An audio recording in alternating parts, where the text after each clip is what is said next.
रालोपा supremo व सांसद हनुमान बेनीवाल की एंट्री के बाद गतिरोध खत्म। सरकार ने मानी अधिकांश मांगे। जोधपुर ब्यूटिशियन हत्याकांड अनीता चौधरी का अंतिम संस्कार हुआ। 21 दिन बाद सहमति। परिवार को मिलेंगे 51 लाख और सीबीआई जांच की भी सिफारिश। ब्यूटिशियन अनीता चौधरी हत्याकांड मामले में सोमवार को रालोपा सुप्रीमो व सांसद हनुमान बेनीवाल की एंट्री के बाद सरकार और पुलिस दोनों बैकफुट पर आ गए हैं। सोमवार देर रात तक अनीता चौधरी के परिजनों की तरफ से हनुमान बेनीवाल, ओसिया विधायक भेराराम सियोल और पुलिस अधिकारियों के बीच चर्चा हुई।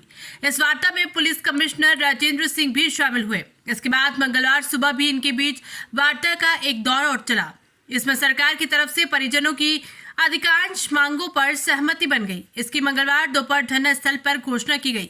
यहां विधायक भेराराम सियोल ने कहा कि सरकार ने पीड़ित परिवार को 51 लाख रुपए की सहायता देने का फैसला किया है। साथ ही पुलिस अधिकारी को बदलने का भी निर्णय लिया गया। इसके अलावा मामले की जांच सीबीआई को सौंपे जाने की भी सिफारिश की जाएगी। इस घोषणा के बाद अनीता चौधरी के शव के अंतिम संस्कार पर बना गतिरोध भी समाप्त हो गया। सोमवार देर रात करीब 3 बजे सांसद हनुमान बेनीवाल और ओसिया विधायक Bheraram Seoul police commissioner Rajendra Singh के साथ जनता के सामने आए थे। इस मौके पर हनुमान बेनीवाल ने बताया कि उनकी प्रमुख मांग सीबीआई जांच के लिए सैद्धांतिक सहमति मिल चुकी है। उन्होंने कहा कि इस विभत्स हत्याकांड की सीबीआई से जांच कराना बेहद जरूरी और अन्य मांगों पर भी सहमति बनी। दोपहर में कुड़ी स्थित वीर तेजाजी मंदिर में चल रहे धरना स्थल पर हनुमान बेनीवाल, ओसिया विधायक भेराराम सियोल, सुरसागर विधायक देवेंद्र जोशी ने अनीता के परिजनों के साथ अधिकांश मांगे मानने की घोषणा की।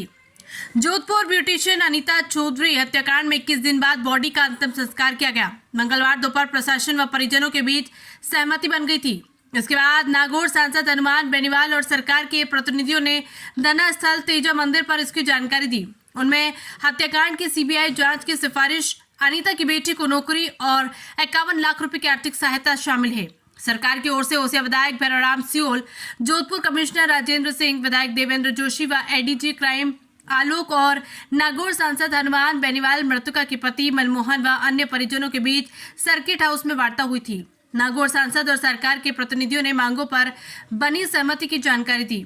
दरअसल 30 अक्टूबर को जोधपुर के गंगाड़ा में अनीता चौधरी के टुकड़ों में आरोपी गुलामुद्दीन के घर लाश मिली थी।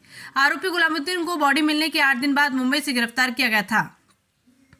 हत्याकांड सामने आने के बाद अनीता चौधरी के परिजन विभिन्न मांगों को लेकर धरने पर थे। सोमवार को हत्याकांड को लेकर हुए विरोध प्रदर्शन में नागौर सांसद हनुमान बेनीवाल भी शामिल हुए थे। काफी बड़ी संख्या में उनके समर्थक भी पहुंचे थे। उन्होंने रात को भी सरकार के प्रतिनिधियों से बात की थी। जोधपुर एम्स की मोर्चरी में 21 दिन से रखे शव की दोपहर 3 बजे परिजनों को सौंपा गया। जोधपुर एम्स की मोर्चरी में 21 दिन से रखे शव को दोपहर 3 बजे परिजनों को सौंपा गया। जोधपुर राजस्थान से हनुमान सिंह राजपुरोहित की रिपोर्ट। अनीता चौधरी की जिस तरह निर्मम हत्या की गई उससे पूरा राजस्थान हिल गया। जिस तरह शव के टुकड़े टुकड़े करके दफनाया गया और परिजन लगातार 20 दिन से पहले एम्स के बाद धरना देने का प्रयास किया, वहाँ को नहीं जाने दिया गया।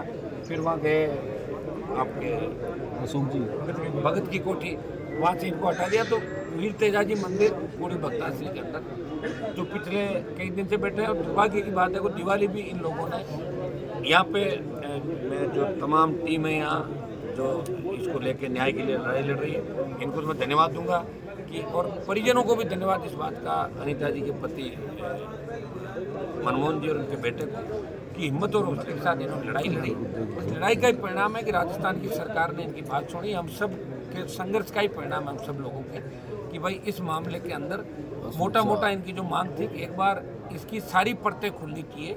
इसमें कई लोग और आ रहे हैं, क्योंकि एक व्यक्ति अकेला इस तरह शव के टुकड़े करके नहीं कर सकता, और वहाँ ब्लड नहीं मिले, सारा कुछ नहीं हो। इसमें कहानी अलग नज़र आ रही है, और कहानी जो आ रही है उसमें कई सफ़ेद पोस्ट लोग पीछे नज़र आ रहे हैं। तो इसके लिए सीबीआई जांच करे, ये प्रमुख डिमांड थी कि मामला सीबीआई को जाए, सीबीआई जांच करे। दूसरी डिमांड इनकी थी कि यहाँ कुछ एसएचओ डीसीपी के बारे में इनकी डिमांड थी, भाई इनके रहते हुए काम ठीक नहीं हुआ या मुलजिम टाइम पे नहीं मिल, जो इनकी बात थी। दूसरा मुद्दा इनका ये था पुलिस अधिकारियों का। और तीसरी मुआवजे की मांग थी कि कंपनसेशन राजस्थान सरकार और बाकी लोग मिलकर करें। और चौथी नौकरी की बात थी। तो करीब रात को मोटे तौर पे एडीजी लॉ एंड ऑर्डर यहाँ जोधपुर आए। ओसियां विधायक भैराराम जी, हमारे कमिश्नर राजेंद्र जी, डीसीपी आलोक जी, और इन सब की हमारी बात हो गई। रात को बात तय हो गई थी, रात को धरना स्थल पे कमिश्नर जोधपुर और ओसियां विधायक आ गए थे। सारी बातों में सहमति बन गई, और चूँकि रात को कन्फर्मेशन 3-3:30 बजे हुआ नहीं, तो सुबह 7 बजे कन्फर्मेशन हो गया।